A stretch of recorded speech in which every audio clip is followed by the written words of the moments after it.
Hello बच्चों, नमस्कार। Coordination compounds के इस लेक्चर सीरीज में आपका स्वागत है। और लास्ट लेक्चर में हम क्रिस्टल फील्ड स्टेबलाइजेशन एनर्जी के बारे में पढ़ रहे थे। हमने सीएफएसई की डेफिनेशन देख ली थी और मैंने आपको ये बताया था बेटा कि सीएफएसई की वैल्यू या तो नेगेटिव होगी या तो जीरो होगी। It can never be positive. ठीक है, आइए अगले पॉइंट की तरफ बढ़ते हैं। अगला पॉइंट क्या बोल रहा है? अगला पॉइंट ये बोल रहा है बेटा कि higher is the value of CFSE released, greater is the stability of the complex. क्या कह रहा है कि जिस कॉम्प्लेक्स में सीएफएसई की वैल्यू रिलीज्ड जितनी ज्यादा होगी, मतलब सीएफएसई की वैल्यू जितनी ज्यादा नेगेटिव होगी, वो कॉम्प्लेक्स बेटा क्या होगा? वो कॉम्प्लेक्स उतना ही ज्यादा स्टेबल होगा। ठीक है, हालांकि एक पॉइंट और बोल दिया आपसे कि CFSE is not the only reason contributing to the stability of complex. CFSE अकेला रीजन नहीं है जो कि किसी कॉम्प्लेक्स की स्टेबिलिटी को डिटरमाइन करता है। और भी कई सारे फैक्टर्स होते हैं, जैसे ML metal ligand bond strength, chelation, etcetera. ये सब मिलकर जो हैं, जो किसी कंपाउंड की स्टेबिलिटी को डिटरमाइन करते हैं। ठीक है, यहां तक समझ में आ रही है मेरी बात? चलिए फिर मैं आपको सीएफएसई निकालना सिखाता हूं। ठीक है ना? अभी तुमने डेफिनेशन देखी, मैं लिखता हूं क्या बेटा? Calculation of CFSE for octahedral complex. Octahedral complex के लिए सीएफएसई की वैल्यू क्या होगी बेटा? ये हो जाएगी N-T2G into -0.4 delta O plus NEG into 0.6 delta O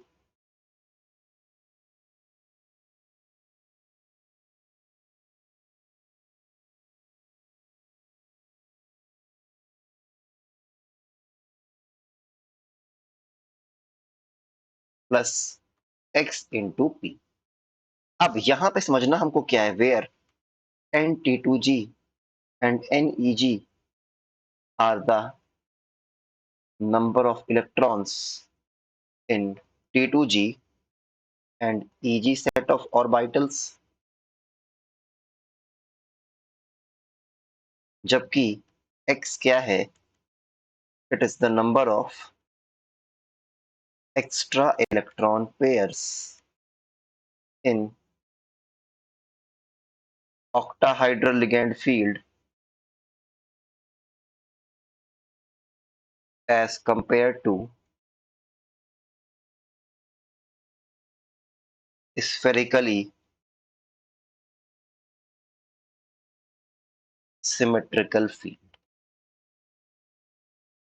X क्या है बेटा? It is the number of extra electron pairs in octahedral ligand field as compared to spherically symmetrical ligand field।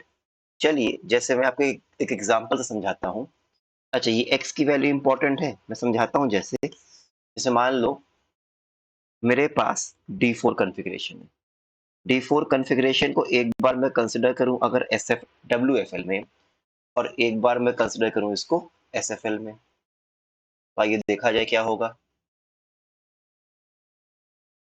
एक बार WFL और एक बार क्या? SFL। अच्छा, spherically symmetrical ligand field में D4 configuration ऐसे होगा। ठीक है ना? WFL में क्या होगा? 1 2 3 इलेक्ट्रॉन ऊपर जाएगा। ठीक है, तो क्या हो गया? T2G 1 1 1 EG 1 0। अच्छा, CFSE कितना हो जाएगा जरा निकालिए तो। Number of electrons in T2G कितना हो गया? 3 into -0.4 delta O plus EG में कितना इलेक्ट्रॉन है? 1 है, 1 इंटू 0.6 डेल्टा O। कितना हो गया? हो जाएगा ये हो जाएगा -0.6 डेल्टा O। क्या मेरी बात समझ में आ रही है? ठीक है ना? अच्छा, अब सवाल उठता है XP में, सर X की वैल्यू क्या होगी? देखो X क्या कह रहा है बेटा? It is the number of extra electron pair. It is the number of extra electron pair in octahedral ligand field as compare to spherically symmetrical field. मतलब ऑक्टाहाइड्रल लिगैंड फील्ड में यहाँ इलेक्ट्रॉन के क्या कोई पेयर है? नहीं, यहाँ electron ने कोई पेयरिंग नहीं की है। और स्फेरिकली सिमेट्रिकल लिगैंड फील्ड में भी कोई पेयरिंग नहीं थी, तो एक्स्ट्रा इलेक्ट्रॉन पेयर तो ऑक्टाहाइड्रल फील्ड में आया ही नहीं। तो एक्स की वैल्यू यहाँ हो गई 0। ठीक है ना। जबकि अगर मैं SFL कंसिडर करूं, SFL में इलेक्ट्रॉन की फिलिंग कैसे होगी बेटा, 1 2 3 और चौथा इलेक्ट्रॉन यहाँ पेयर हो जाएगा। तो कन्फिग्रेशन क्या होगा, T2G 211 EG10 और CFSE क्या हो जाएगी 4 into -0.4 delta O T2G 211 EG00 है ना बेटा, I am sorry, EG00 plus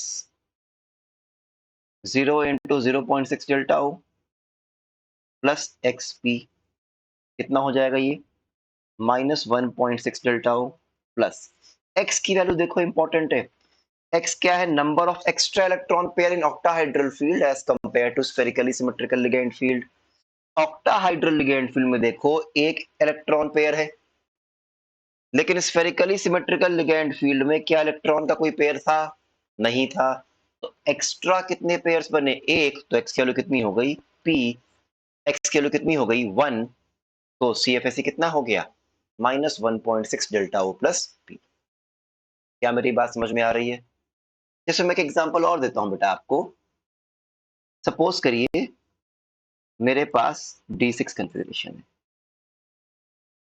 WFL SFL।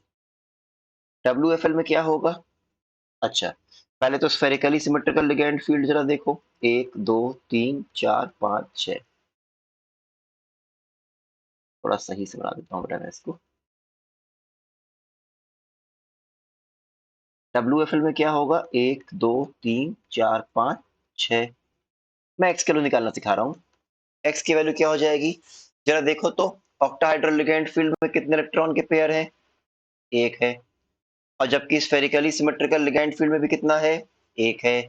तो क्या कोई एक्स्ट्रा इलेक्ट्रॉन पेयर आया, एक्स्ट्रा इलेक्ट्रॉन पेयर तो आया नहीं। स्फेरिकली सिमेट्रिकल लिगेंड फील्ड में भी एक था, ऑक्टाहाइड्रल लिगेंड फील्ड में भी एक था, तो x की वैल्यू आ गई 0। जबकि SFL में अगर मैं देखूं तो 1 2 3 4 5 6, जरा देखो तो ऑक्टाहाइड्रल लिगेंड फील्ड में 3 इलेक्ट्रॉन के पेयर हैं, जबकि स्फेरिकली सिमेट्रिकल लिगेंड फील्ड में कितने हैं, एक है। तो एक्स्ट्रा कितने आया, 2, तो x की वैल्यू कितनी हो जाएगी। क्या मेरी बात समझ में आ रही है। तो ये जो x इंटू पी में जो x की वैल्यू है वो निकालना थोड़ा इंपॉर्टेंट है, उसको समझना थोड़ा इंपॉर्टेंट है। इसमें कोई दिक्कत की बात तो नहीं है। चलिए अब आगे बढ़ते हैं।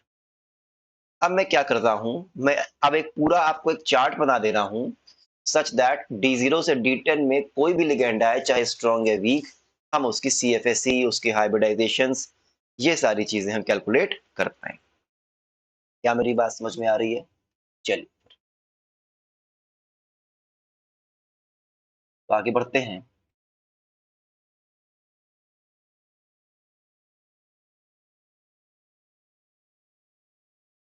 तो यहां मैं लिखता हूं क्या, डी कन्फिग्रेशन, ठीक है बेटा।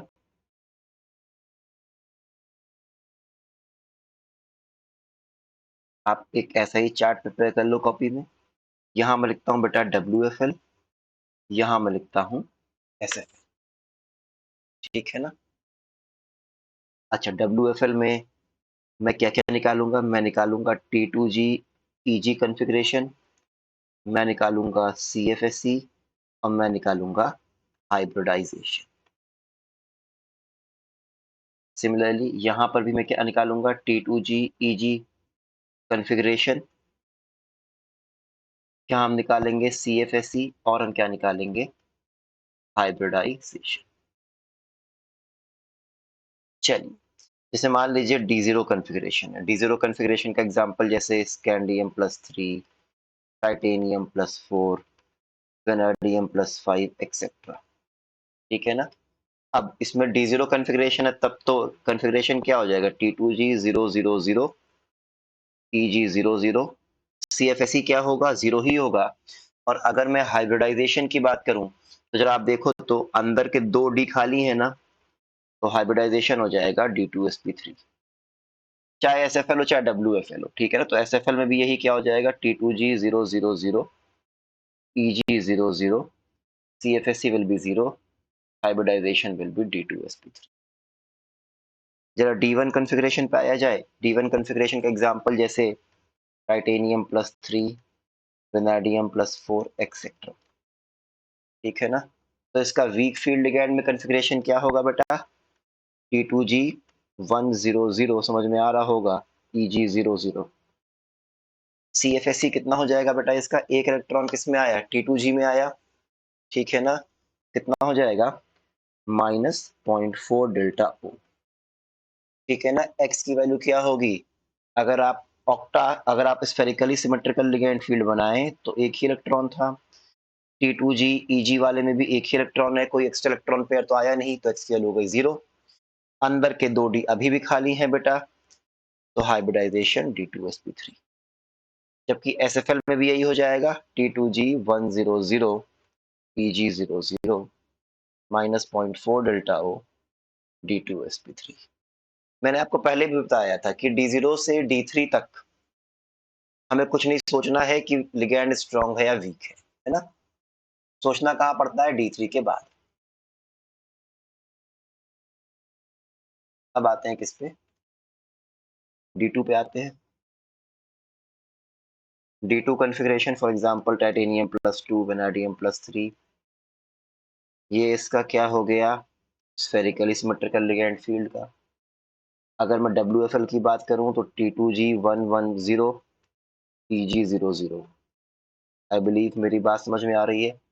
इसका CFSE कितना हो जाएगा? 2 into -0.4 delta which is -0.8 delta. Hybridization D2sp3 and the same thing will be repeated in SFL also, है ना?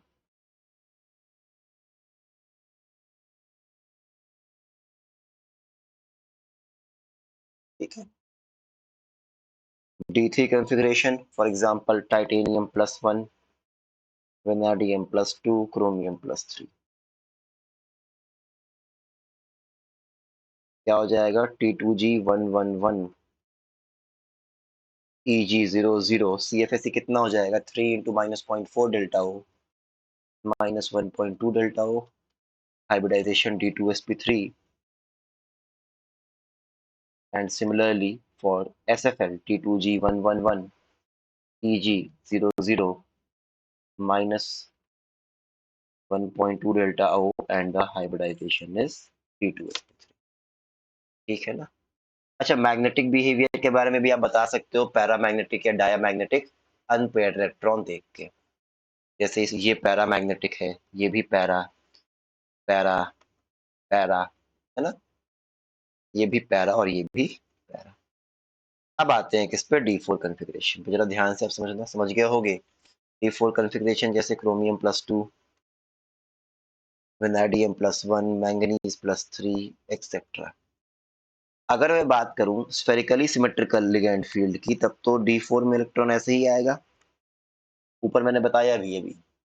वीक फील्ड लिगैंड में क्या हो जाएगा? वीक फील्ड लिगैंड में 1 2 3 4। तो क्या हो गया ये? T2G111 EG10 हुआ कि नहीं? ठीक है ना? अच्छा, एक्स्ट्रा इलेक्ट्रॉन पेयर क्या कोई आए? जरा आप खुद देखो, स्फेरिकली सिमेट्रिकल लिगैंड फील्ड में कोई इलेक्ट्रॉन का पेयर नहीं था। ऑक्टाहेड्रल लिगैंड फील्ड में भी कोई इलेक्ट्रॉन का पेयर नहीं, तो एक्स्ट्रा कुछ नहीं आया। सिंपली आइए निकालते हैं। CFSE कितना हो जाएगा? 3 into -0.4 delta O plus 1 into 0.6 delta O। ये कितना आ जाएगा? -0.6 डेल्टा O। अब देखो बेटा, ऊपर के 2 D खाली नहीं है। जब तक अंदर के 2 D खाली नहीं होंगे तब तक D2sp3 नहीं बनेगा। तो इस बार आउटर वाला D पार्टिसिपेट करेगा और हाइब्रिडाइजेशन क्या हो जाएगा? sp3d2। और जबकि अगर मैं स्ट्रॉन्ग फील्ड लिगैंड लूं तो क्या हो जाएगा? इलेक्ट्रॉन की पेयरिंग होगी कुछ इस तरह से। कॉन्फ़िगरेशन हो गया T2G211 EG00। ठीक है ना? अगर मैं CFSE निकालूं कितना हो जाएगा? ये हो जाएगा 4 into -0.4 delta O plus EG में तो कोई इलेक्ट्रॉन है ही नहीं, प्लस XP। X की वैल्यू कितनी हो जाएगी? एक्स्ट्रा इलेक्ट्रॉन पेयर कितना है? ऑक्टाहेड्रल लिगैंड फील्ड में 1 है। क्योंकि स्फेरिकली सिमेट्रिकल लिगैंड फील्ड में कोई इलेक्ट्रॉन पेयर नहीं था, तो x की वैल्यू 1 हो गई, तो प्लस p ये आ गया -1.6 डेल्टा O प्लस p। और देखो जरा अंदर के 2 d खाली हो गए, तो इस बार ये क्या हो गया D2sp3। क्या मेरी बात समझ में आ रही है? इनफैक्ट sp3d2 को इस बार हम बोलेंगे आउटर ऑर्बिटल, या फिर आप ऐसे लिखो, ये तो हमको पता है ना कि sp3d2 को हम बोलते हैं आउटर ऑर्बिटल, d2sp3 को बोलते हैं इनर ऑर्बिटल। एक चीज आप और जान लो, ये जो ये वाला है वीक फील्ड लिगैंड को, इस बार हम इसको बोलेंगे हाई स्पिन कॉम्प्लेक्स या स्पिन फ्री कॉम्प्लेक्स, और जबकि इस वाले को हम बोलेंगे लो स्पिन या स्पिन पेयर्ड कॉम्प्लेक्स। देखो इससे पहले जब मैं D0 से D3 में था, मैंने हाई स्पिन या लो स्पिन की बात नहीं की। क्यों बात नहीं की? सॉरी, हंसी आ गई मुझे। क्यों बात नहीं की मैंने हाई स्पिन लो स्पिन की बेटा? क्योंकि जैसे आप देखो, अगर मैं D0 या D1, या सपोज करो मैं D0 में हूँ, D0 में चाहे मैं SFL में हूँ चाहे मैं WFL में हूँ, देखो अनपेयर्ड इलेक्ट्रॉन दोनों में सेम था 0 0। D1 में चाहे मैं WFL में हूँ चाहे मैं SFL में हूँ, अनपेयर्ड इलेक्ट्रॉन दोनों में सेम था कि नहीं बताइए? मतलब लिगैंड की वजह से यहाँ पे अनपेयर्ड इलेक्ट्रॉन्स की संख्या चेंज नहीं हो रही है, तो यहाँ पे हम हाई स्पिन और लो स्पिन टर्म्स का यूज नहीं करेंगे। D2 में भी देखो, WFL और SFL में नंबर ऑफ अनपेयर्ड इलेक्ट्रॉन क्या है? सेम है। D3 में भी देखिए, नंबर ऑफ अनपेयर्ड इलेक्ट्रॉन क्या है? सेम है, चाहे WFL हो चाहे SFL हो। इसलिए हम लोगों ने वहां पे हाई स्पिन या लो स्पिन टर्म का यूज नहीं किया। लेकिन D4 में देखो, जब हमारे पास WFL था तो नंबर ऑफ अनपेयर्ड 4 आए, और SFL में नंबर ऑफ अनपेयर्ड 2 ही रह गए। तो जिसमें नंबर ऑफ अनपेयर्ड ज्यादा होंगे उनको हम बोलेंगे हाई स्पिन या स्पिन फ्री कॉम्प्लेक्स, और जिसमें नंबर ऑफ अनपेयर्ड इलेक्ट्रॉन्स कम हो जाएंगे उनको हम बोलेंगे लो स्पिन या स्पिन पेयर्ड कॉम्प्लेक्स। क्या मेरी बात समझ में आ रही है? चलिए, सिमिलरली आते हैं D5 पे। D5 जैसे मैंगनीज +2 हुआ, Fe+3 हुआ, एक्सेट्रा। ठीक है, ये स्फेरिकली सिमेट्रिकल लिगैंड फील्ड है। WFL में क्या होगा बेटा? 1 2 3 4 5, T2G 1 1 1, EG 1 1, और इसका अगर मैं निकालूं CFSE तो कितना आ जाएगा? ये हो जाएगा 3 इंटू -0.4 डेल्टा O प्लस, मन में निकालो, +2 इंटू 0.6 डेल्टा O। ठीक है ना, 0। x की वैल्यू क्या आएगी? 0 ही आएगी, क्योंकि कोई एक्स्ट्रा इलेक्ट्रॉन पेयर यहाँ पे नहीं आया।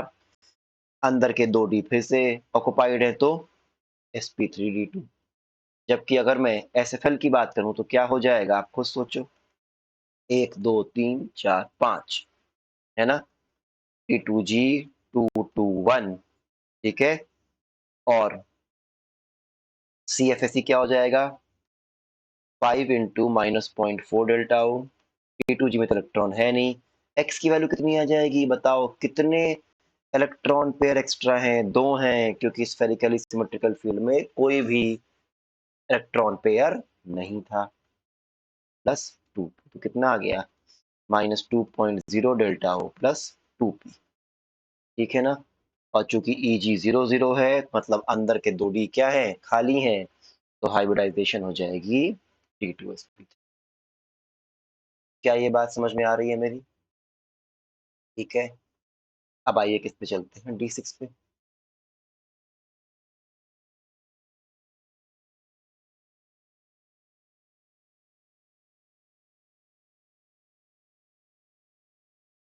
WFL में 1 2 3 4 5 6, देखो WFL में उतने ही अनपेयर्ड होते हैं जितना कि आपके स्फेरिकली सिमेट्रिकल लिगैंड फील्ड में होते हैं। इसीलिए WFL में कभी भी पेयरिंग एनर्जी वाला टर्म आएगा ही नहीं, क्योंकि x की वैल्यू क्या होगी? 0 होगी बेटा। ठीक है ना, T2G 2 1 1, EG 1 1। ठीक है ना, CFSE की वैल्यू मैं डायरेक्टली लिख दे रहा हूँ, कितनी आएगी ये? ये आ जाएगी +1.2, और नीचे कितना था बेटा? नीचे था, ये आ जाएगी -0.4 delta.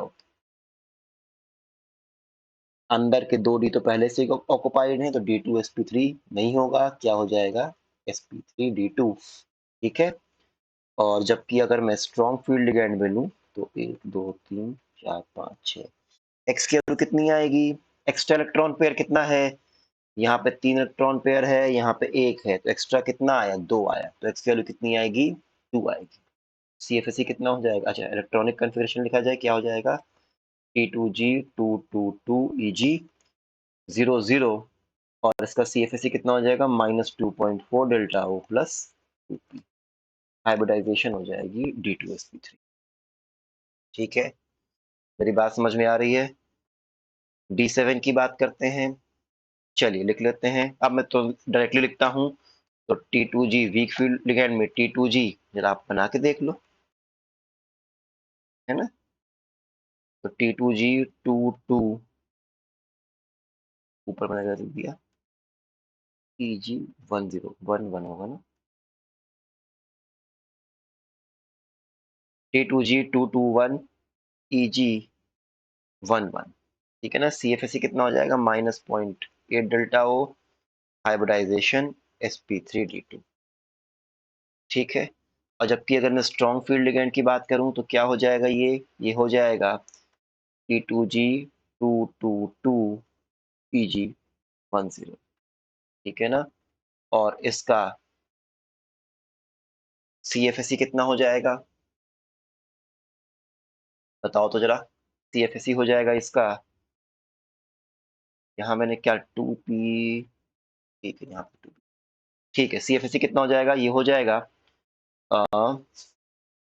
6 into -0.4 delta -1.8 delta O plus electron pair यहाँ पे कितने हैं, 3 हैं, यहाँ पे कितने होते, 2 होते, तो कितना एक्स्ट्रा पेयर है, 1 प्लस p, अंदर में एक ही डी खाली है, 2 डी खाली नहीं है, ठीक है ना। अगर ये केस रहेगा तो आप समझो, तब तो हाइब्रिडाइजेशन sp3d2 ही रहेगा, ठीक है ना। लेकिन आपको इसमें एक चीज समझना है, ये जो इलेक्ट्रॉन है बेटा, ये जो इलेक्ट्रॉन है बेटा, in case of very strong ligand like Cn minus or CO, this electron is repelled to outer 5s orbital. Example जैसे मैं लिखता हूं क्या, CO CN6 3 माइनस, क्या बोल रहा है बेटा, ये जो एक इलेक्ट्रॉन यहाँ पड़ा हुआ है, अगर बहुत ही स्ट्रॉन्ग लिगेंड फील्ड आ गया, बहुत ही स्ट्रॉन्ग लिगेंड फील्ड मतलब साइनाइड या CO टाइप, तो क्या होगा, ये जो एक इलेक्ट्रॉन यहाँ पड़ा हुआ है, ये आउटर 5s में चला जाएगा, और जब ये आउटर 5s में चला जाएगा तो अंदर के 2 डी फिर से खाली हो जाएंगे, इस केस में हाइब्रिडाइजेशन क्या हो जाएगा, D2sp3। क्या मेरी बात समझ में आ रही है। हालांकि आपको एक बात ध्यान देना है, however ligands like ammonia are not that strong, ये जो टेंडेंसी है it is for very powerful ligand like cyanide and CO, ammonia जैसे स्ट्रॉन्ग लिगैंड के पास ये टेंडेंसी नहीं होती है, इसीलिए CONH3 6 + 3 इट रिमेन्स sp3d2। क्या ये बात समझ में आ गई मेरी, इसमें कोई दिक्कत तो नहीं है। चलिए फिर आगे बढ़ते हैं।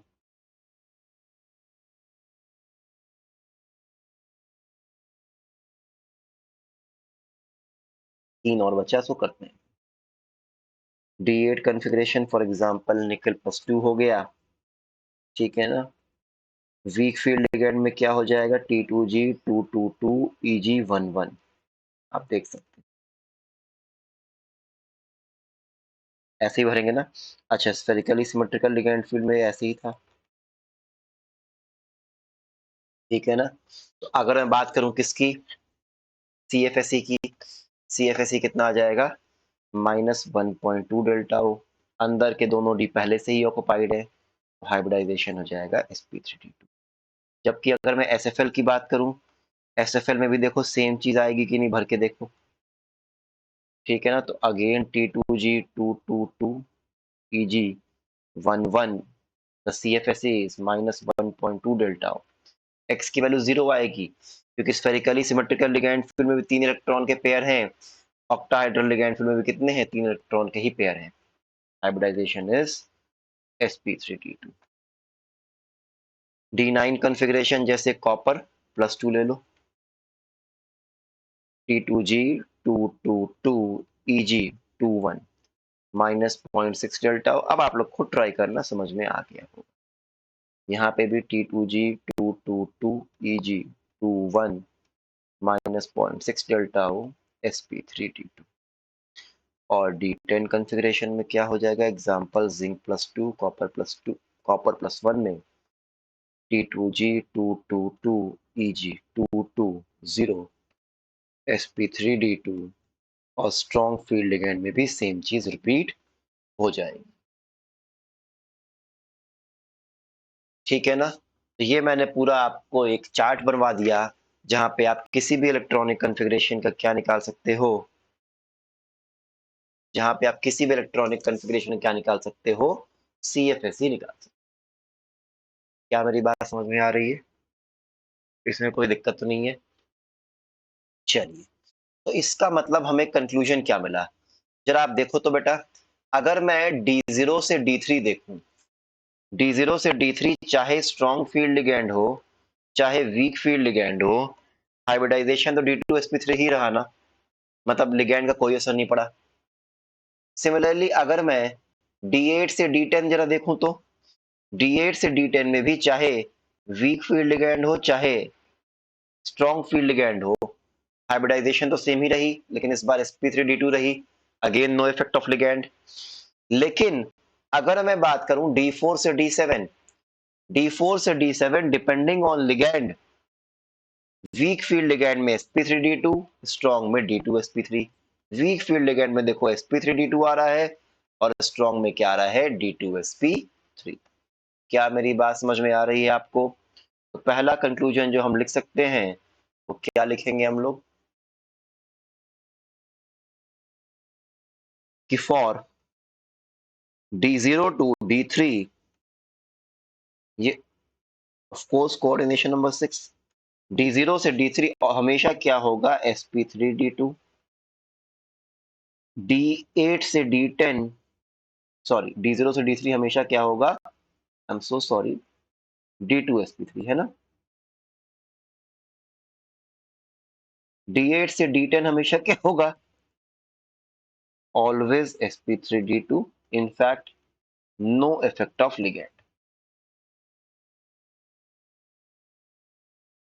क्या मेरी बात समझ में आ रही है, बोलिए। मतलब D0 से D3 हमेशा इनर ऑर्बिटल कॉम्प्लेक्स होगा, क्योंकि इनर वाला D पार्टिसिपेट करेगा, और D8 से D10 हमेशा क्या होगा, outer orbital complex, no effect of ligand. जबकि D4 से D7 में हमने क्या देखा, अगर WFL है तो ये होगा sp3d2, और अगर SFL है तो ये क्या हो जाएगा, D2sp3। ये आउटर ऑर्बिटल कॉम्प्लेक्स, ये inner orbital complex, depending on the kind of ligand we have. क्या ये बात समझ में आ रही है, बोलिए, ठीक है ना। Affected by ligand,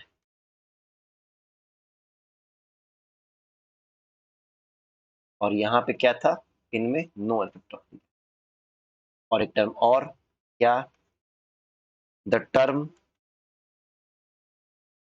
high spin या spin free and low spin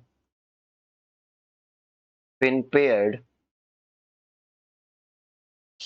are used for D4 to D7 configuration, ठीक है ना, where ligands either WFL or SFL determines the number of unpaired electron. क्या ये बात समझ में आ रही है? चलिए फिर इस लेक्चर को ध्यान से आप पढ़िएगा, ठीक है ना? ध्यान से पढ़िए, समझिए, जहां दिक्कत हो आप बता सकते हैं मुझे। Well that's for today, thank you all and a very happy learning. Thank you.